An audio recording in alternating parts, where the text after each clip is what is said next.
মজাদার বিরিয়ানি রেসিপি। প্রথমে কড়াইতে তেল গরম করে দিয়ে দিলাম পেঁয়াজ। পেঁয়াজ দিয়ে ভালোভাবে নাড়াচাড়া করে নিলাম। নাড়াচাড়া করার পর দিয়ে দিলাম তেজপাতা, এলাচ, লবঙ্গ, দারচিনি দিয়ে ভালোভাবে নাড়াচাড়া করে নিলাম। দিয়ে দিলাম রসুন বাটা। রসুন বাটা দিয়ে ভালোভাবে নাড়াচাড়া করে নিলাম।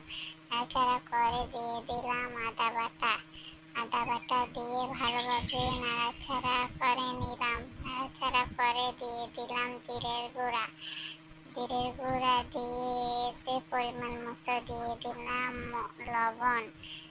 লবণ পরিমাণ মতো দিয়ে দিলাম মরিচের গুঁড়া পরিমাণ মতো দিয়ে কেটে রাখা মাংসগুলো দিয়ে দিলাম। মাংসগুলো দিয়ে ভালোভাবে নাড়াচাড়া করে নিলাম। মাংসগুলো সিদ্ধ হওয়ার পর দিয়ে দিলাম কেটে রাখা আলুগুলো। আলুগুলো দিয়ে ভালোভাবে নাড়াচাড়া করে নিলাম। নাড়াচাড়া করে নিয়ে দিয়ে দিলাম বিরিয়ানির মশলা। বিরিয়ানির মশলা দিয়ে ভালোভাবে নাড়াচাড়া করে নিলাম। নাড়াচাড়া করার পর একটু সিদ্ধ হওয়ার পর দিয়ে দিলাম পোলার চাউল। পোলার চাউল দিয়ে ভালোভাবে নাড়াচাড়া করে নিলাম যেন পোলার চাউলটি লেগে না যায়। তারপরে পরিমাণ মতো পানি দিয়ে দিলাম। পরিমাণ মতো পানি না দিলে বিরিয়ানি ভালোভাবে হবে না।